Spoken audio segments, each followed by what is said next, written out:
Apa yang terlintas di benak kamu saat mendengar kata zaman batu? Apakah kamu membayangkan orang berburu mamut dengan tombak? Atau bercerita sambil duduk di sekitar api dan melukis di dinding? Jika iya, kamu benar. Namun, ada lebih dari itu di zaman batu. Mari cari tahu lebih lanjut.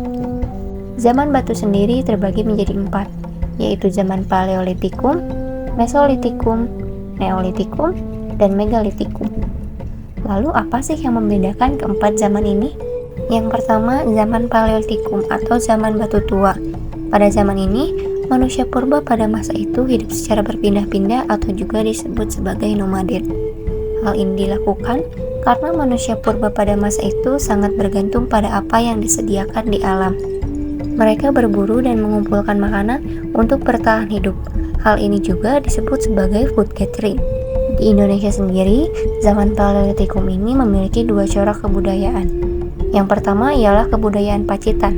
Pacitan merupakan nama salah satu kabupaten yang ada di Jawa Timur. Alat-alat atau peninggalan dari kebudayaan Pacitan ini ialah kapak genggam, kapak perimbas, dan juga ada alat kecil yang disebut serpih. Yang kedua ialah kebudayaan Ngandong. Ngandong sendiri merupakan nama dari salah satu daerah yang terletak di dekat Ngawi, Madiun, Jawa Timur.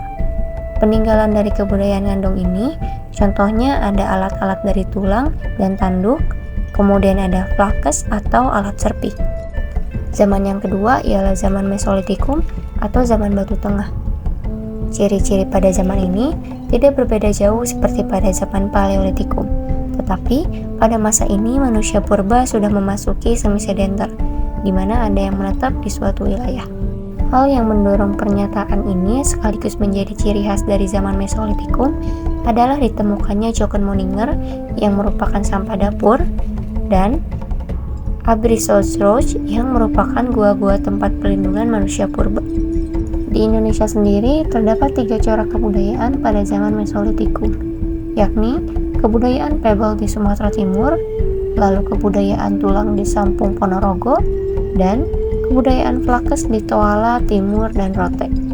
Zaman yang ketiga ialah Neolitikum atau zaman batu muda. Zaman ini merupakan perkembangan dari zaman sebelumnya, di mana pada zaman ini manusia purba sudah mengenal ilmu bercocok tanam, sehingga mereka menggunakan sistem food producing atau menghasilkan makanan sendiri dengan cara bertani dan juga beternak. Selain itu, kehidupan mereka sudah mulai menetap di suatu wilayah atau sedenter. Pada zaman ini, alat-alat yang mereka gunakan sudah lebih halus dan juga rapi. Alat-alat atau peninggalan pada zaman ini, contohnya ada kapak persegi, kapak batu chalcedon, kapak lonjong, perhiasan, gerabah, dan juga pakaian. Next, yang terakhir di zaman batu adalah Megalitikum atau zaman batu besar.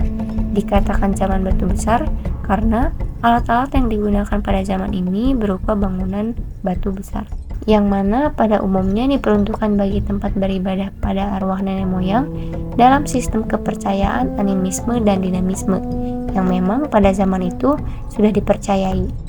Contoh dari peninggalan pada zaman ini adalah menhir, dolmen, punden berundak-undak, kubur peti batu, waruga, sarkofagus, serta patung atau arca. Oke, mungkin sekian video pembelajaran kali ini mengenai periodisasi zaman praaksara, episode zaman batu. Semoga bermanfaat. Sampai jumpa di video selanjutnya. See you. Pembahasan berikutnya akan dibahas mengenai zaman logam. Zaman di mana manusia purba berkembang sangat pesat pada masa ini dengan alat perkakasnya yang sudah ditempa. Pada zaman ini terdapat 3 periode, yaitu zaman tembaga, zaman perunggu, dan zaman besi. Coba Anda cari tahu lebih lanjut dan kemudian pelajari mengenai ketiga periode pada zaman logam ini.